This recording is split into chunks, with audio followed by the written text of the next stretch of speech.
Hello, Gail. Hi, everyone. Hello. Good morning, Hi. everybody. Just give a second or two to make sure everyone's managed to join. I think we're all here. So welcome, everybody. It's neither morning nor afternoon, is it? But welcome everybody to today's webinar, and thanks also for those of you who joined us for last month's webinar and ongoing support. Just to mention that I will send out the slides and the recording from that webinar. I'm just waiting for a package of resources from Ruth and from the carers lead at Sunderland College, and I'll forward all that on at the same time. Just letting a couple more people in. So as you know, today's webinar, the focus of today's webinar is on partnership working. I'm very happy to introduce Sally Barton-Bodley from Carers Trust Solihull, and we will hopefully be joined by Helen Diggins from Solihull College a little later during the session. As there's a few more people today, and I want to give as much time as possible for discussion and any questions and comments. We won't go through introductions at the start. If it's a smaller group, I think that's fine, but we'll just make a start, I think. I know that Sally will be happy to answer questions throughout. There'll be time at the end of Sally's presentation to ask questions then, but do feel free to add any questions or comments into the chat as we go.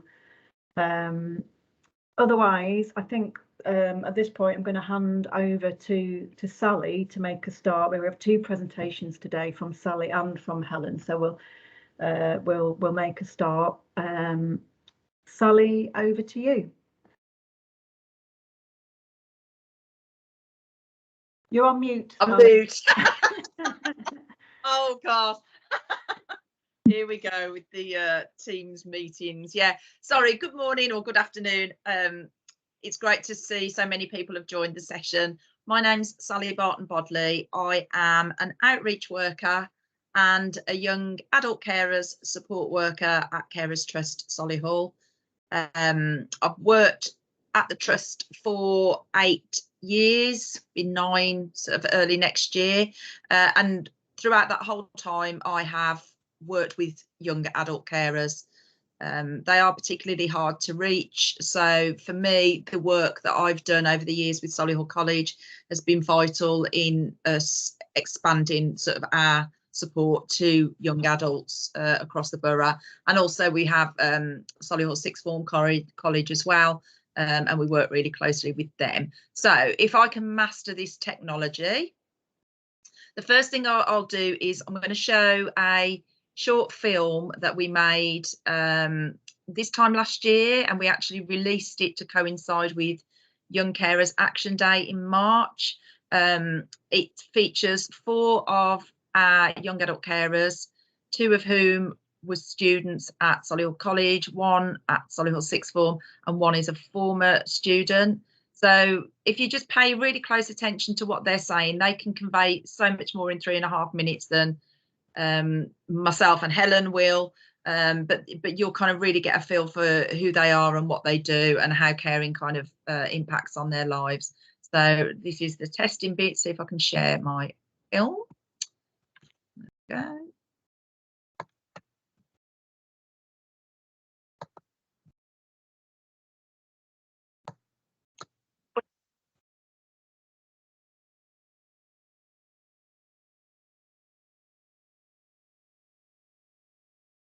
We can't hear it, Sally. Oh. You might have to come out and come back in like before, or just go up to that sharing point. Go up to that sharing point again and try that. Okay. Sometimes it turns itself off. I don't know why.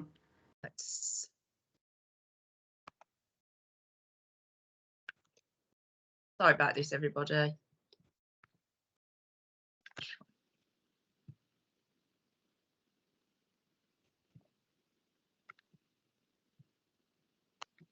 When I first started caring, I didn't even know I was caring because it's your family. You just think, oh, it's normal. I didn't realise I was a carer until I was about the age of like 10 or 11. I am a young carer. I care for my mum. I care for my sister. I care for my mum, who's a single mother. She's got mobility issues within her arms. My sister has autism and my mum has depression and OCD. My mum, she's had like ongoing health conditions, and my grandma, she's had a lot of health conditions with her heart. My brother's got autism, epilepsy and learning disabilities. I have my other younger brother that I have to take care of. I have to like cook and clean, General house duties I do, help her have a bath, go shopping. general medication, And then obviously you've got full days at college or school. staying up late at night to finish my assignments. I had to skip a whole day due to mum being ill. And then I've got to try and maintain a social life. It's kind of hard to tell someone from your perspective of being a young carer. A lot of carers tend to hide their caring role. I don't want to say anything towards mum because I don't want to put more stress on her, so I'll keep everything to myself. I just didn't want to speak to anybody about it because I felt like a bit, oh, what people are going to judge me. And especially like if they're young, they can be immature and they just laugh at every situation. I'd go into classes and there'd be people like mimicking epileptic fits if my brother was in hospital. It's hard because I don't think like people understand. People tend to judge too quickly and just see what they see and not what's actually going on. Financially, not so good. Certain things you can't have, like if you want a part-time job, you can't. To be honest, it makes me really low. I do get quite overwhelmed sometimes. It does affect my mental health. Sometimes it would just be like too much to cope with. It did affect me. It just knocked my confidence. My own childhood and everything, I feel like that's kind of taken away from me. I do worry a lot about my mum and sister when I'm at college. I start to like blame myself sometimes, you know, for going to college, having a break from my caring role. But I have to because I've got to look after myself. My tutors told me about Carers Trust Solihull. I was like really intrigued, like there's an actual organisation to help people like us. I met people that were, similar to me in my situation. Finding out that I'm a young carer is like really nice feeling. My young carers friends, they know what it's like to be a young carer. There's someone always there to talk to. It's good because you'll get help and support and you'll make new friends. And I could just sit and talk about all my problems. They gave me a grant and that helped me financially because I was struggling. I couldn't go to work. With young carers, they tend to do a lot of trips. The escape room, go-karting, the steering group meetings, even just going out for food. Get out for the day and actually be a teenager rather than think that I'm growing up too quick. Forget about my caring role and just be normal and socialise really. I do feel quite proud of myself. I feel quite independent. Just made me more mature than I already am. It's made me a lot more understanding. You know what's right and what's wrong. It's your mum at the end of the day. I mean, who wouldn't want to care for their mum? If you feel like you are struggling, Carers Trust Solihull will help you. It's okay to not be okay sometimes. There is support out there. Don't be scared, don't be shy. Ask for help.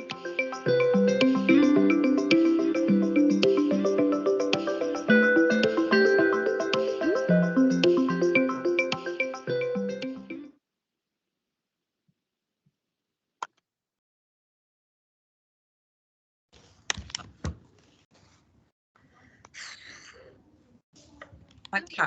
Here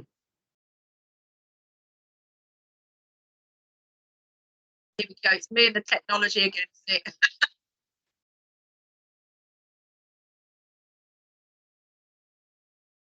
That's it. Okay. So that's just a short film, but I think it really does give you quite a clear insight into who young carers are, what they're doing to help support their sort of family members, and the far-reaching effects that it can have on them. So I have got a little bit of a presentation now. I'm going to try and share that. Let's see if I can find that. Oh, is that gone?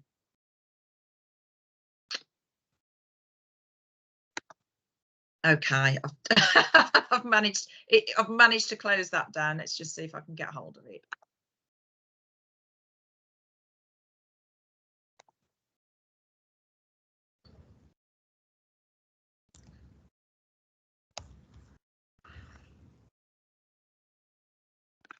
Okay.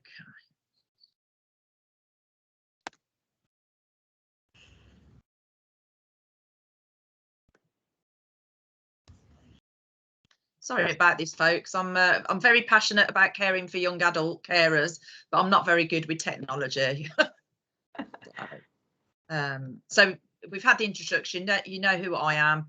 Shown the film. So yeah, the impact of caring on young adults who have a caring role, looking after members of their family. So it could be mom, dad, brothers, sister, grandparents. It could be multiple members of the family at one time. But it is a huge responsibility. So the effects on them day to day is their own sort of physical and emotional well-being can be affected because they have so much more to be thinking about, so much more to do, and they don't necessarily get the time to sort of be focusing on themselves and looking after themselves properly. An effect of this is that their education or employment can be massively disruptive by these external sort of responsibilities. They suffer with a lack of kind of confidence and self-esteem, as Zaina sort of mentioned in the film. They don't have time for themselves, and a big issue is social isolation. And again, that was massively impacted through COVID because their access to support networks such as our service and schools, colleges, they weren't able to see the people that they would normally see on a day-to-day basis because everybody was at home. Our service was kind of running over the telephone or virtually.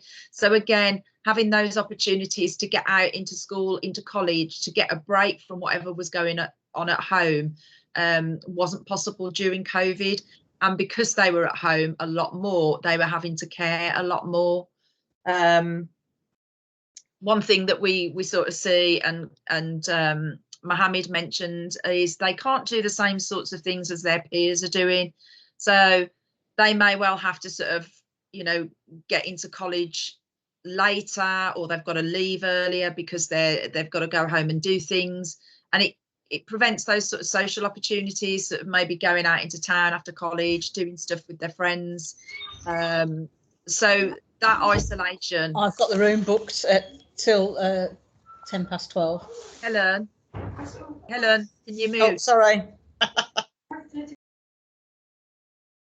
So yeah, so missing out on those sort of social opportunities, you know, intensifies the isolation, and that's where again the reduced confidence and self-esteem comes in. Mohammed also mentioned as well, you don't have time to work, and if you don't have time to work, you don't have money, and if you don't have money, you can't go and do the things that you want to do with your friends. So that's some of the effects of caring every day. Crucially, we're all here today because we're talking about education. So the actual sort of impact on a young person's education can be huge. So there's 375,000 young adult carers from the ages of 14 to 25 in the UK, and that equates roughly to 1 in 5 secondary age, college age pupil or student being a carer. Again, Mohammed said about having to miss days from his attendance at college because he'd got to stay at home and look after his mom. So 48 days is the average number of days that are missed or cut short due to caring. They may well have to finish early or take time out during the day to go on appointments, or just to have to get home or be available to pick up siblings from school. One thing that does happen is the dropout rate for young adult carers is 29%, and that's because they've just got too much on that they just can't cope with their caring responsibilities and their own education. Something has to give, and quite often they think that it's themselves because they'll put their person they're caring for ahead of themselves. We see as well that GCSE attainment is much lower for carers, and again that will have an impact on their ability to progress to the level of course that they would like to do. so the things start to sort of stack up kind of against them, and it becomes really difficult for them to keep up and keep on top. And over half of young adults report their own mental health issues as well. The stress, the strain, the worry, just trying to keep on top of everything. It can be really, really overwhelming for them. Mentioned COVID, but COVID has, again, it's created a new cohort of carers as well. People that have had COVID and are now suffering with long COVID. So there's going to be more young adults within your sort of college settings that are going to be caring for people.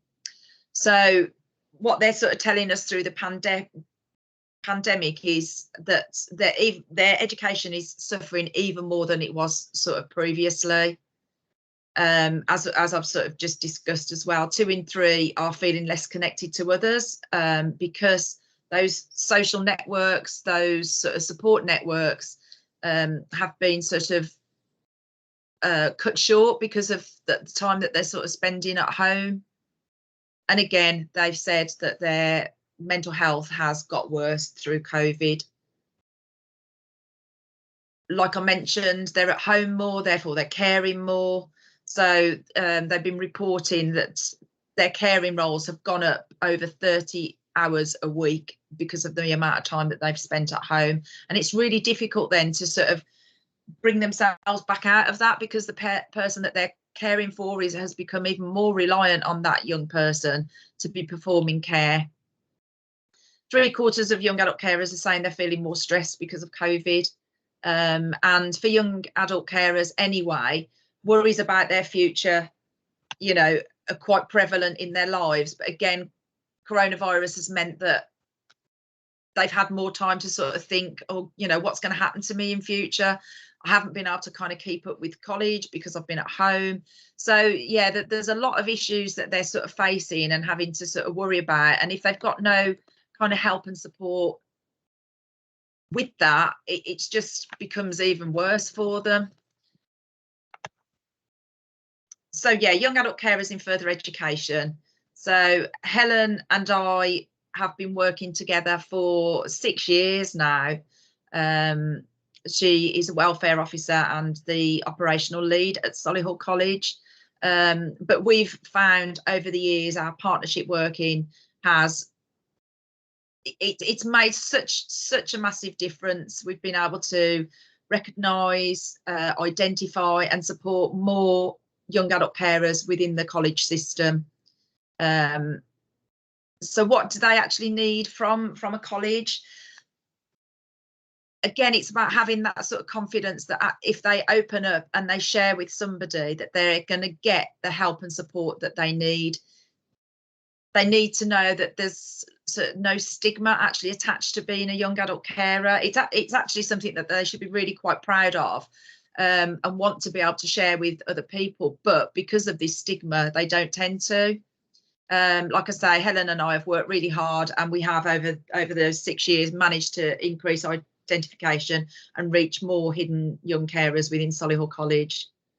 They need to have that support that will help them address the key issues that they face around caring, and that might be around that time out for appointments. It might be that they are looking after their siblings as well and trying to get siblings to and from school.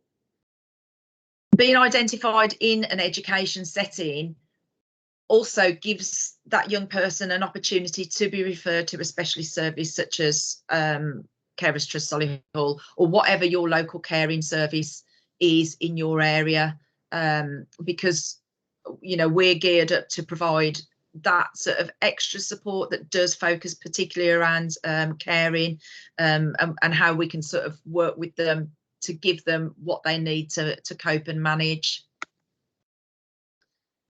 So how can colleges help? Yeah, students, school children, college students spend most of their time outside of home in an education setting. They need to have appropriate support while they're there because they are vulnerable, and they need that support just so that they can achieve and have the same access to opportunities as their peers who aren't carers. So it's really important that young adult carers are acknowledged within a college setting. They need to have a reason to come forward and identify themselves to get that help. Early identification is crucial, because the earlier they can be identified, the better support provision can be put in place, the better they can achieve. So yeah, being carer aware, making sure that staff within the college system understand who young adult carers are and what they do and what they need is massive, because quite often knowing that there's a face within college or several faces within college who know what they're going through, understand and are willing to help, that can make a massive difference. So again, it's having that person that they can go to, be that your sort of welfare team, your counselling service, your college nurse, and then we run a drop-in session, myself and Helen. So I go into the college once a month, and it gives me an opportunity to meet with students who are caring, just to give them that sort of extra bit of I'm here if you need it, so they can come along and just, yeah, talk about whatever it is they want, really. Something else that came out through COVID was ensuring that young adults have access to technology. It was really difficult through lockdown. Some young adults didn't have the appropriate IT equipment to be able to link into remote learning.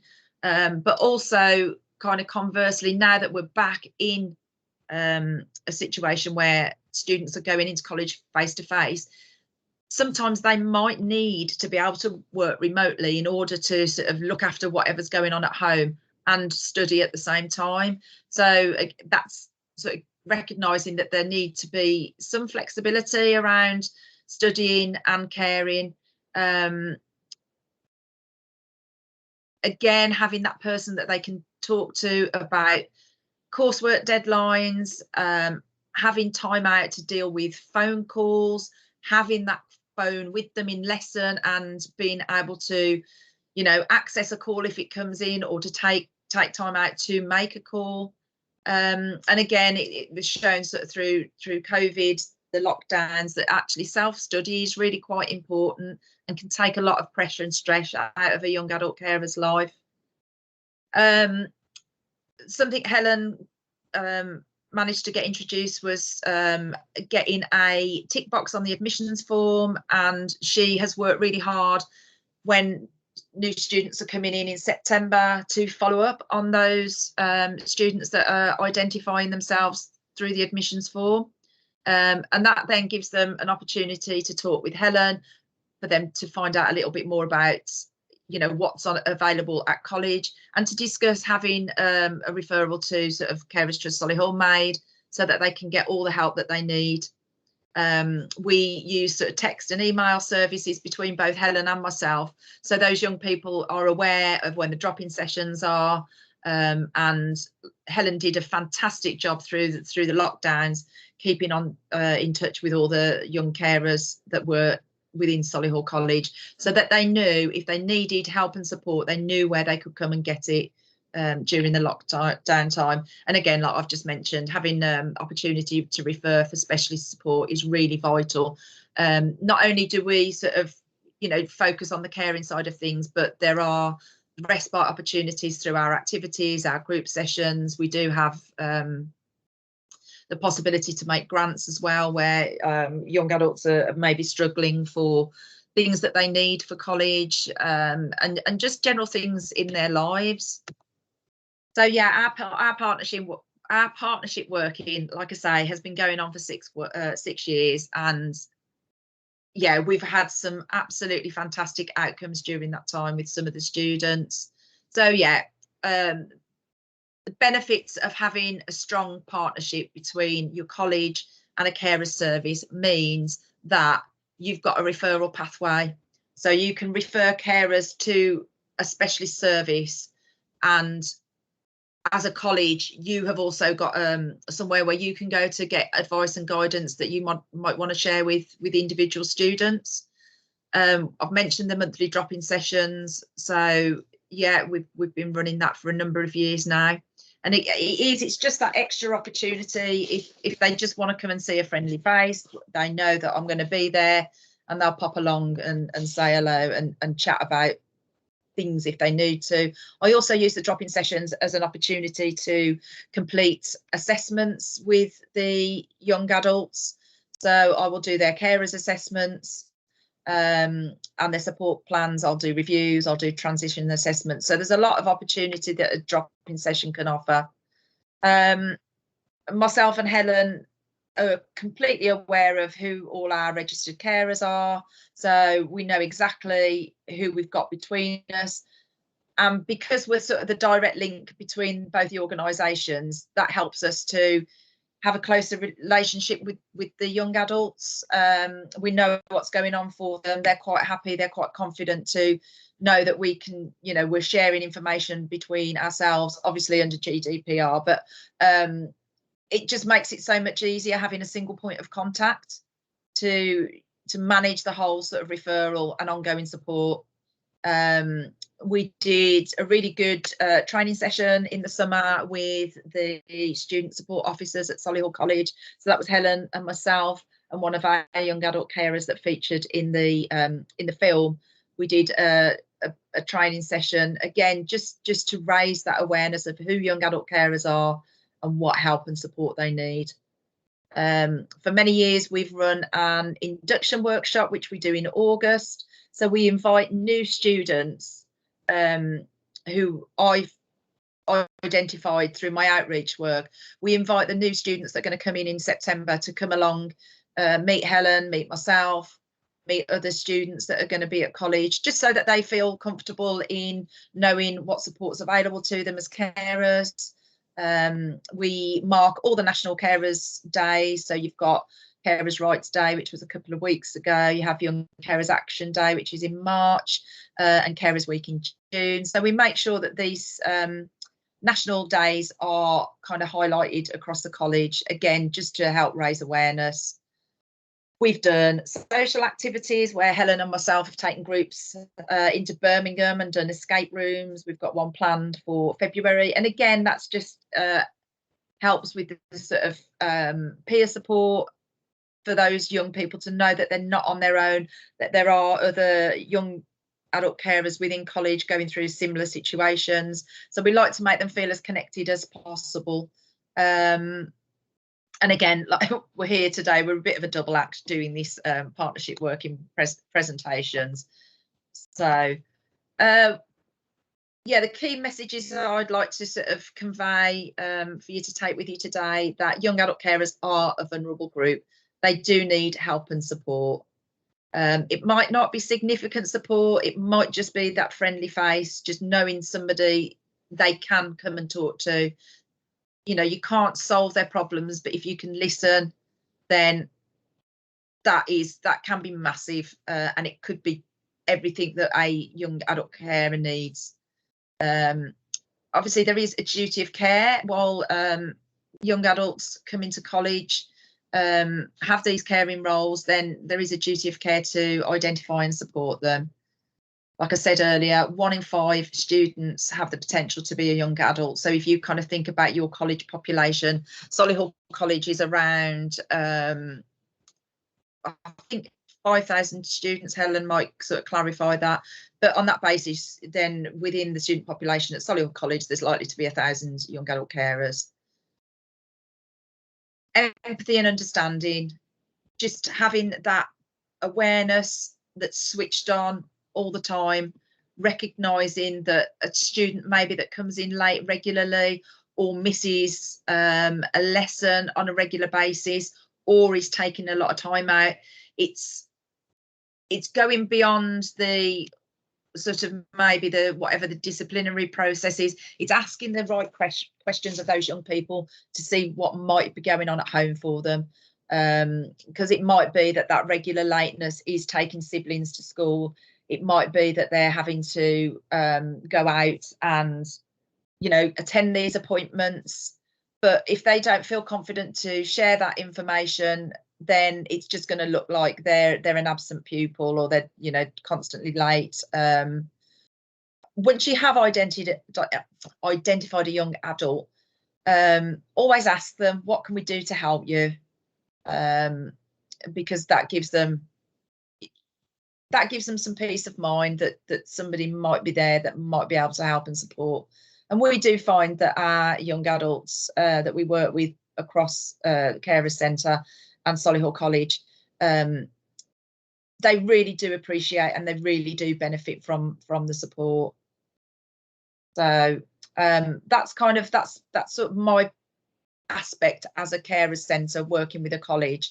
And it looks like Helen has been turfed out of the room that she was in, I think. So she's obviously now going to... Yeah, Helen looks like she's doing some sort of Anneka Rice type thing. Yeah.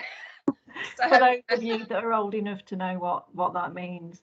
So Helen, we'll give you a couple of minutes to get sorted. Sorry you're having to sort of wander around finding somewhere to sit. Thank you so much for that, Sally. Really, really comprehensive presentation. Does anybody have any questions for Sally just while Helen gets herself sorted? Sorry, I apologise. I've been thrown out of the room I was using. No problem, Helen. Sorry, it's not very straightforward for you. Does anyone have any questions for Sally while Helen just sort of gets her breath back? Oh, Claire. Sorry, I didn't see your hand. Go ahead, Claire. No, I've just raised it. Don't worry. Just a question about your. Sorry, just to preface, I suppose. I work in the University of Leicester, so I'm not in a college or a school, so a little bit of a different perspective. But I'm curious about your induction workshop, because you said that you use it to introduce the students to support. Is that all that session is for? Is it just for that information? And also, I suppose my follow-up question is, what's the attendance like?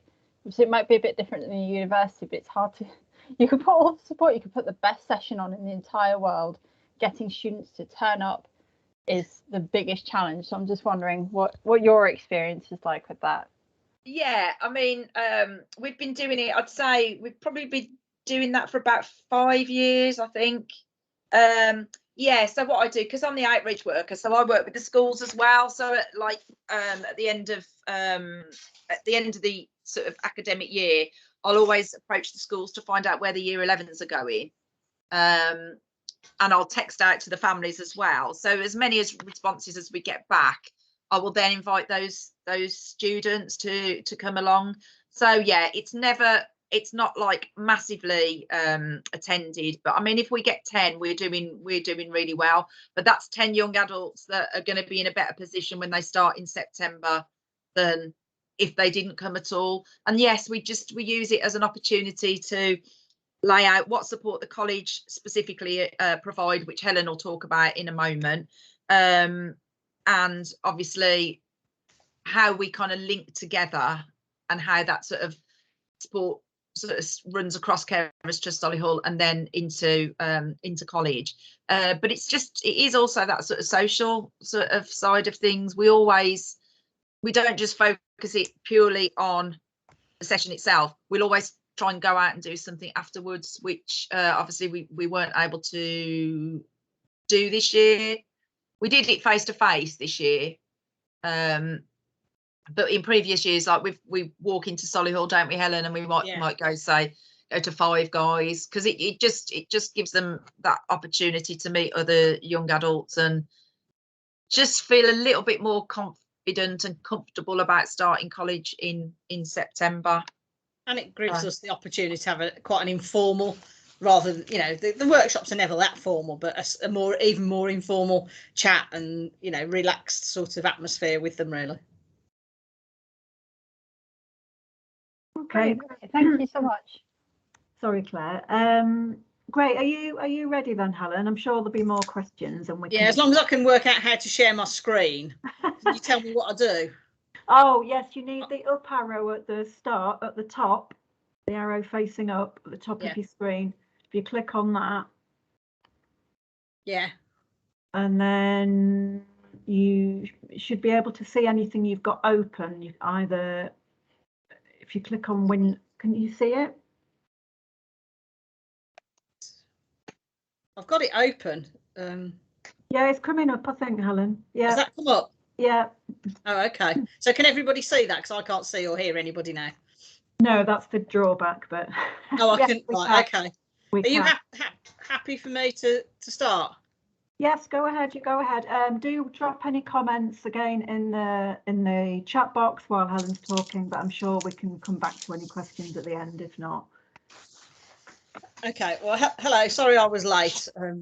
It's been one of those days. The bit I really wanted to talk about, partly to fill in with Sally, was how we used the national consultation, which we were part of, which seems like many years ago now, to push the agenda at college, really, and to promote support for young carers and to put it on the college agenda, which I think is really important.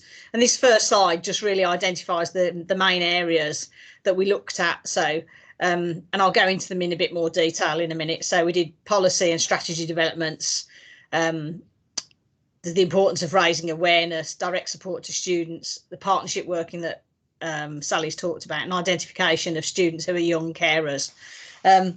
So I originally wrote an action plan about three, nearly 4 years ago, probably now, to be part of this. These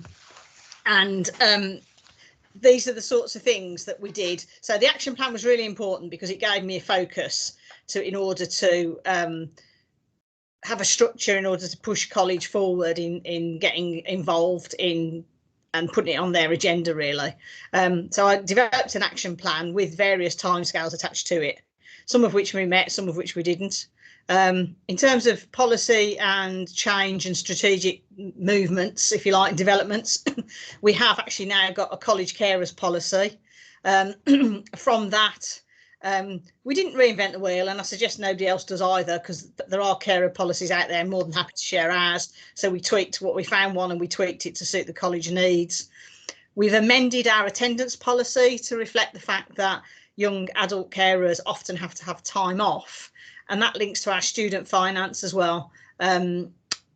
So young adult carers, we acknowledge that if they get student finance, which enables them to get some extra money as a young carer, which I'll talk about in a minute, that we have to identify that their attendance isn't going to be the same as other students.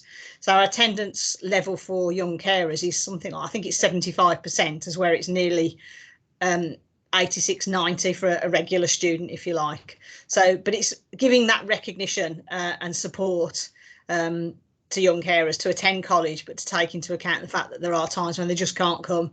As Sally has said, you know, they will always put the person they care for first, and we all would as well if we were in their position. We have a governor identified on the Board of Governors. This presentation was actually written quite a while ago, and since then we have actually been requested. I've written various reports for the governors, but last January we were requested to actually attend a governors meeting. In fact, they had a special section allocated at the governors meeting. So myself and 2 young carers, we did it online at that time because of COVID, actually had half an hour, which is quite a considerable amount of time, with our governors to talk about what their situations were, what college is doing, how it's working. It was really, really beneficial, not only to the young carers because it boosted their confidence, but it really did go a long way to informing our governors as to what the challenges are that we face, and you know how amazing some of our young carers are. We've made changes strategically to our withdrawal procedures. So a young carer can't automatically be withdrawn without some sort of consultation as to why they're being withdrawn specifically and what impact their caring has had on that and those decisions. So, you know, we can't just sort of say, oh, well, they failed their probation, we're going to get rid of them. We actually have to look a bit deeper and find out what's going on and what can the college do to stop that from happening. Early identification of students, as Sally said, really, really important and quite a hard one to do. We have a learning agreement that all students have to complete when they start college. And we now have a question on that about, are you a young carer? Hand on heart, it creates a lot of work because often students don't read the question and they tick it and they're not young carers. but it's all worth all the hard work at the beginning of the year when we trawl through and email everybody and say, are you a young carer? We do pick up quite a few young people who are young carers that aren't known to services at all. So that's very valuable, and I would recommend that to any institution or organisation who's trying to identify young carers. We've developed over the years our student finance. One of the big successes I had early on, which was to my amazement, was I argued that vulnerable young people should get the discretionary bursary, and that young carers are a vulnerable group. And it was agreed that actually our 16 to 18s, and there was a criteria set, which was fine and fair, that if they are a young carer, they are registered with an external agency, for example, with Sally's Young Carers, and they've had an assessment and they get our student finance, they would then be entitled to a discretionary bursary, which is a payment of £60 a fortnight over and above what they would normally get.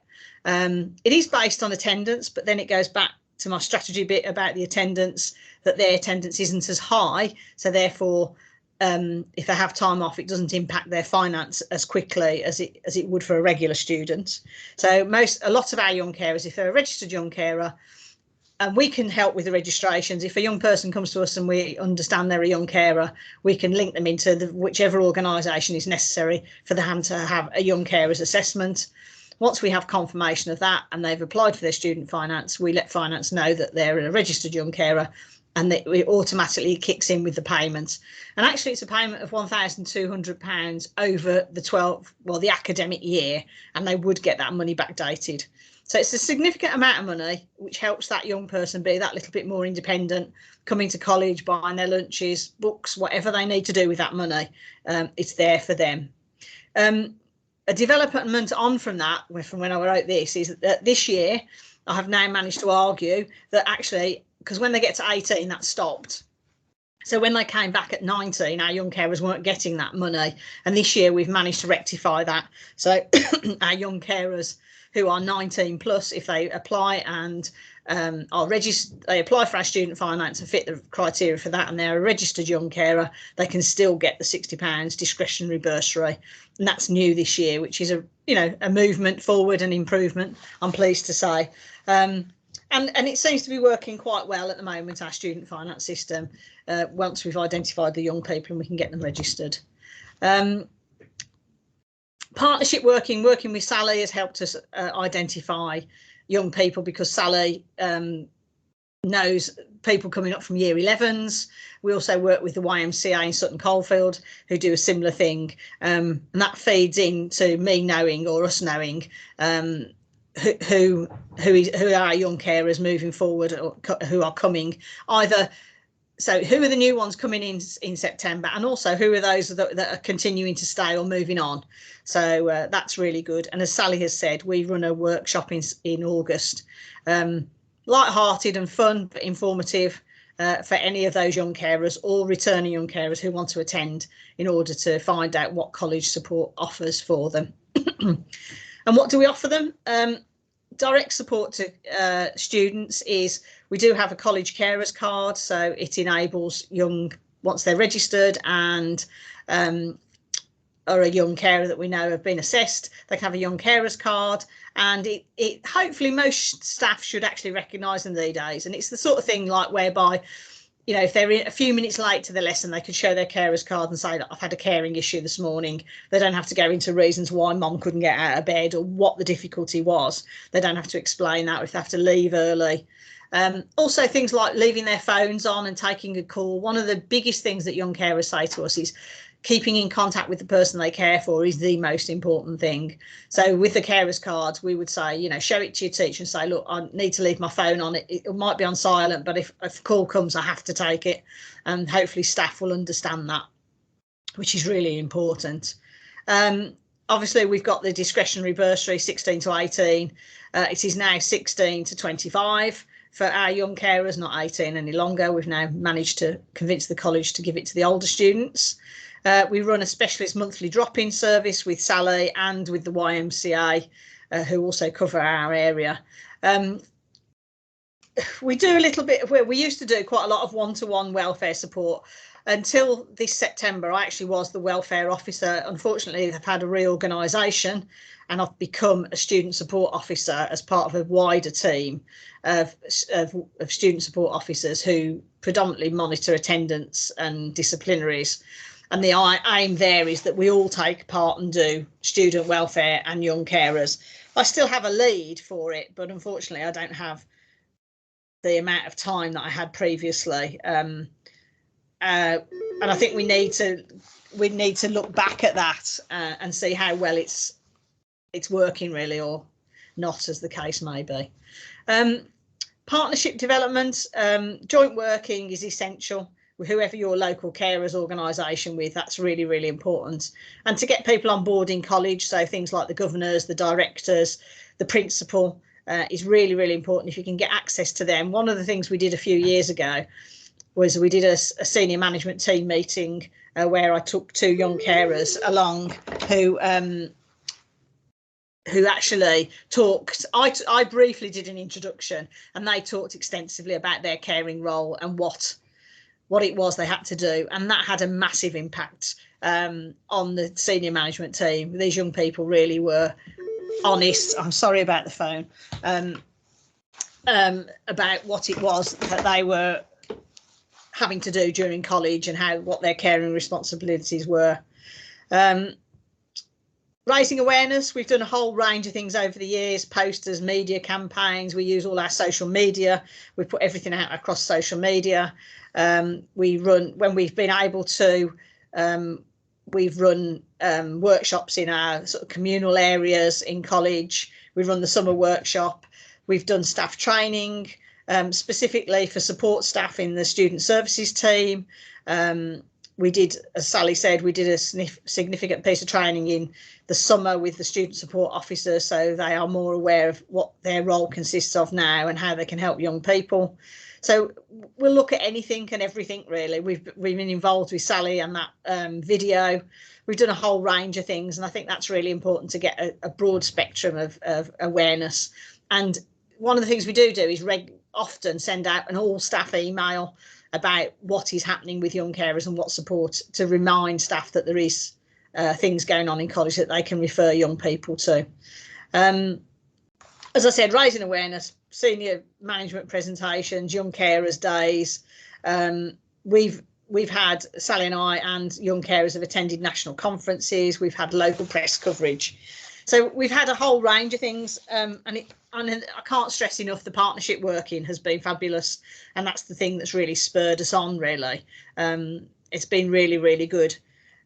What's the impact? This is just one impact, if you like.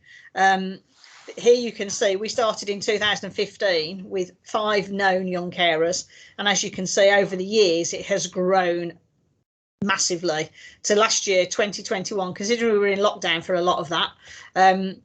We had 150 young carers that we knew of and were in contact with. Now that's still only the tip of the iceberg really in terms of the potential numbers in college, but we have made a significant difference and an impact on young people and their lives. And you know, from my own personal point of view, that's actually really rewarding. So I think, you know, all that hard work has really paid off, to see that we've actually made a difference to a lot of young people's lives, and we're continuing to make a difference to young people.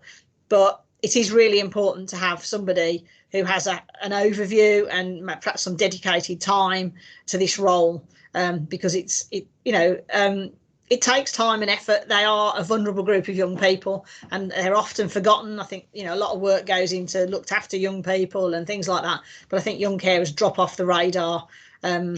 And I think it's really important that, you know, we don't let that happen.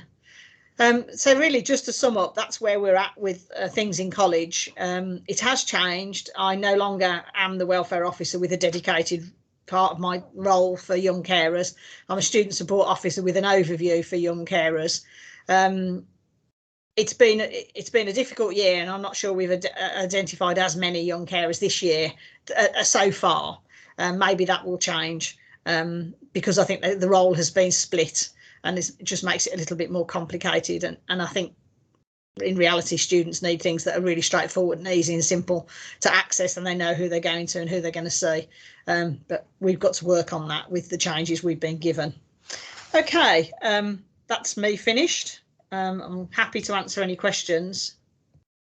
Thank you, Helen. Thanks very much. Yes, I do apologise for the phone. I'm in somebody else's office. Does anybody have any comments or questions for Helen or Sally? Do go ahead and unmute. You don't need to type. Just.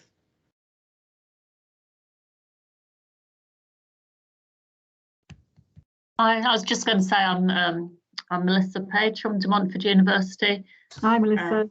Hi there. Just really interested in seeing how many young adult carers you've now identified from your starting point of 5 to now have 150, because your starting point is kind of where we're at now, and we've been working on it for a number of years already.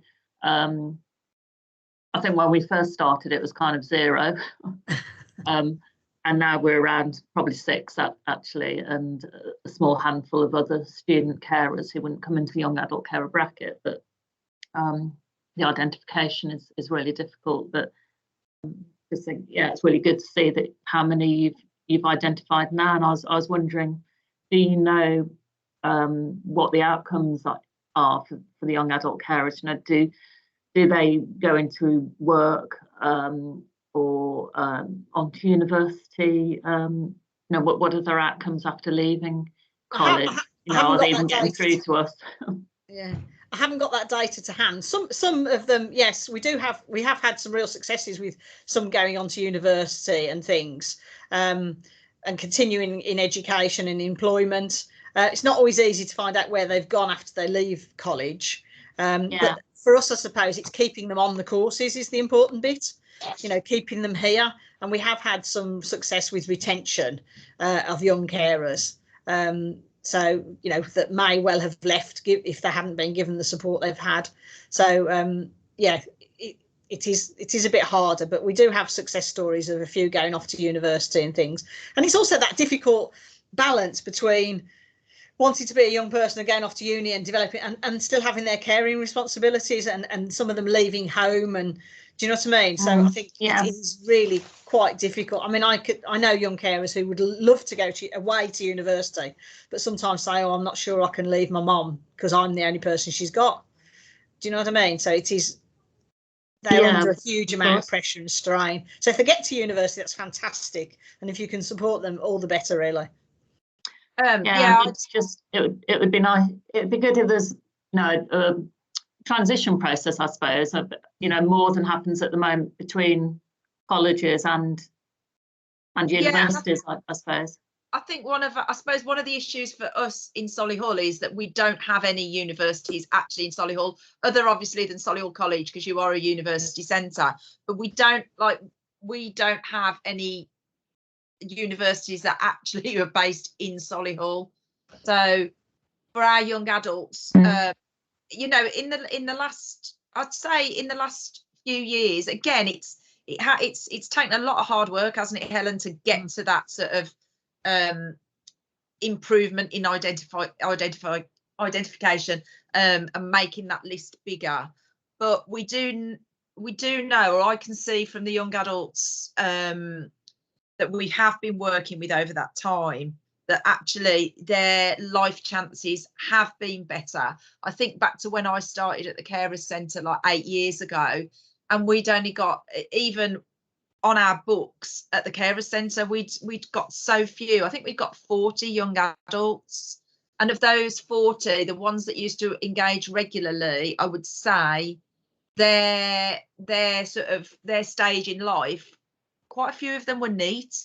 But actually now, over that 8 years, I'm actually seeing that some of the young adults are really successfully transitioning into university. And actually one of our biggest success stories is now started at De Montfort this year. So she's done, we identified her as we didn't identify her. She was identified at 10. Yeah. And she came into our service and she has accessed absolutely everything she possibly could She's become a peer mentor, and she's been really fantastic at that. She came into Solihull College, and then she started, she basically became an ambassador for young adults within Solihull College. She's done work with Learning and Work Institute, with us, and now independent of sort of myself and Helen's working relationship with the Learning and Work Institute, she's now doing stuff on her own with them. And she started at De Montfort in September. She's won various different awards. She was a young ambassador for one of our local Lions clubs. She won a district final. She was runner-up in the national final, and this year she received a High Sheriff's Award. So, for the ones that sort of do want to engage, do want to take that help and support, it's vast, the difference that it can make in their lives. And she's a young adult who's caring for all her members of her family, her brother, her mom, and her dad. So for her to make that step away from home, like Helen talked about, she had a lot to sort of consider and weigh up making that decision to actually study away from home. So I hope she's one of our small handful of students we're aware of. I'll have to go and check. Yeah, well, I suppose I can pass her name on, your name on to her, even, to make sure she does come forward if she hasn't already. But, Okay. Yes. Thank you. I mean, we look at the evidence, so I could check to see whether. I've got a feeling that we do know about her, but you do know about it. You definitely. Yeah. Definitely. Good. And Katie has spoken to us about some of the support that she's already accessing at DMU, so that's great. I think, if you can perhaps, Jackie said, I think she probably is going to be doing a bit more work, but I mean, if she's willing to be kind of an ambassador, that will help to sort of start building that awareness. We use like everything we possibly can, don't we, Helen, like sort of social media, any way we've got to sort of communicating, like I said, text messages, email groups. Helen was really sort of got a lot of stuff going, didn't you, on was it Teams through COVID as well? Yeah, during COVID, we did a lot. I emailed all our young carers every week. We did a few Teams things. I sent out all, anything I came across during COVID that I thought would be helpful to them, I sent them. I think they probably got a bit fed up with my emails, to be honest. But really, really important to keep in touch with them and keep them engaged, really. And then things like when Katie was having her successes, that would always be reported on, wouldn't it, Helen? We'd get photo opportunities. It would all go onto the college website. We'd try and get it in local newspapers, and so we're just trying to use whatever we can to stretch that as kind of awareness raising, as far as we can. And it has, it has taken a long time, hasn't it, Helen? But you do need people within the college system that you can rely on as champions. That is so important, to have like members of staff that are really willing to take on the sort of young adult carers and really understand what it is they're going through, but actually that they are remarkable young people, and with the help and support they can achieve massively. And they're wonderful. Like Katie is going to be such a wonderful person in society because of all her life experiences, and it's just a shame really that quite often they get overlooked in everyday life. There's so much they can offer to society because they already have been for years. That's great. Thank you so much, Sally and Helen. We are coming towards the end of I think we're just about out of time now. Thank you so much. That's been really, really useful. I hope everyone attending has found that useful too. If there are other questions, I'm sure both Sally or Helen would be happy to answer them after the webinar, or drop me a line and I can take those up at the next session as well, and then sort of share learning from that. And we will, of course, if Sally and Helen are happy to share the slides and the recording afterwards as well. Thank you so much, everybody, for your contributions today. And have a good rest of the week. And Sally and Helen, I'll see you for our repeat showing next week. And can I check the time so I get it right? 10 till 11.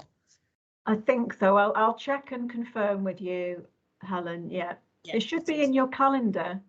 Yes, yeah, it's all right. I'll check for you.